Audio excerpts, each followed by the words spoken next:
Hi అందరికీ. నా పేరు సహదేవ్. నేను వీడియో కరీంనగర్ నుంచి చేస్తాను. చాలా రోజుల సంధి జరుగుతూ ఉన్నాయి. ఆంధ్ర నాయకులు ఇక్కడ చొరబడడానికి ప్రయత్నాలు చేస్తూ ఉన్నారు. పవన్ కళ్యాణ్ మూటా కావచ్చు, చంద్రబాబు నాయుడు మూటా కావచ్చు, వీళ్ళు ఒక నాయకులు పిలుపు మేరకే ఇక్కడ సమస్యలు జరుగుతూ ఉన్నాయి. ఇది ఎవరు గ్రహించలేదు. సిలిక ప్రవీణ్ అనే ఒక జర్నలిస్టు మాత్రం ఎప్పటి సందో మాట్లాడుతూ ఉన్నాడు దీని గురించి. వాళ్ళు వచ్చడానికి కారణాలు వేరే ఉన్నాయి, ప్రజలకు అర్థమవుతలేదని పదే సార్లు మొత్తుకుంటూనే ఉన్నాడు. అది ఇప్పుడు అందరికీ అర్థమయ్యే ఉంటుంది. విడుపుగా ఆయుధం అనే దాని మీద ఇప్పుడు సమస్య జరుగుతూ ఉంది. దాని మీద బాగా చర్చలు పెడతా ఉన్నారు. అంటే దాని వెనక వేరే పెద్ద స్టోరీ ఉంది, కానీ ఆ చిన్నదాన్ని పట్టుకొని వీళ్ళు పెద్దగా సమస్యగా క్రియేట్ చేసి ఇట్లా చేస్తూ ఉన్నారు. ఇది ఒక్కటే కాదు, నేను చెప్పేది ఇది ఒక్కటే. దీని వెనుక చాలా ఉన్నాయి. రాజకీయ ముసుగు ఇది పవన్ కళ్యాణ్ అంటే నాకు ఒక హీరోగా నేను అతనికి అభిమానిని. నా డీపీ ఫోటో కూడా అతన్ని పెట్టుకున్నా.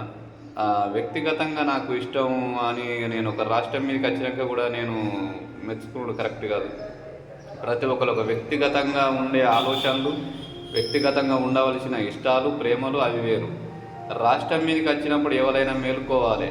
ఈ మేలుకోవాలి అనే విషయాన్ని చాలా సందర్భాలలో లైవ్లో చెప్తా ఉన్నాడు. సిలిక ప్రవీణ్ అనే ఒక మంచి సూచన ఇస్తూ ఉన్నాడు, మంచి వ్యక్తి.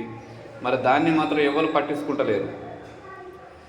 నేను ఈ పార్టీ, నేను ఆ పార్టీ అనే అంశం మీదనే ఆలోచన ఉంటుంది, కానీ ఒక వ్యక్తి ఏం మాట్లాడతాడు అనే దాని మీద ఆలోచన ఎవరికి ఉండదు. మనకు మనిషి ఇష్టమా లేదా అనేది సబ్జెక్ట్ వినండి ముందుగా. సిలిక ప్రవీణ్ గారు ఎప్పటి సొంతం మొత్తుకుంటా ఉన్నాడు, అయినా మీరు అసలు వింటలేరు. మన పవన్ కళ్యాణ్ చేసే కుట్రల మీద చాలా మాట్లాడుతూ ఉన్నాడు, అయినా మీరు గింత కూడా సోయలేకుండా ఇప్పుడు వచ్చి ఈ అంశం మీద పట్టుకొని ఇడుపుగా ఆయుధం అనే దాని మీదనే అందరూ మనలు కూడా మాట్లాడుతూ ఉన్నారు. ఇన్ని రోజులు ఏం చేశారు? ఒక అంశం బయటకు వచ్చేదాకా మీకు సొయ్యలేకుండా ఉంటా ఉన్నారు. ఒక వ్యక్తి మాట్లాడిండు అనే దాని మీద కూడా మీకు ఆలోచన ఉండదు. కొద్దిగా ఆలోచించుకొని సిలిక ప్రవీణ్ మాట్లాడిన వీడియోలు ప్రతి ఒక్క వీడియోలో మీరు బయటికి తీసి చూడండి.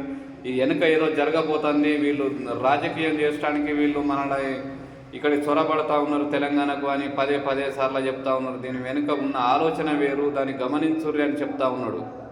అయినా మీరు ఆలోచించలేదు. ఇప్పుడు అర్థమవుతుందా? వాళ్ళను ఒక్కసారి అవకాశం ఇస్తే మళ్ళీ మనం మొదటికి పోయే అవకాశాలు ఉంటాయి. కొంచెం దయచేసి ఎవరిని కూడా ఇలాంటి అవకాశాలు వాళ్ళకి కలిగిపోయద్దు. రాజకీయంగా వాళ్ళను మనం కూడా ఎదుర్కోవాలి.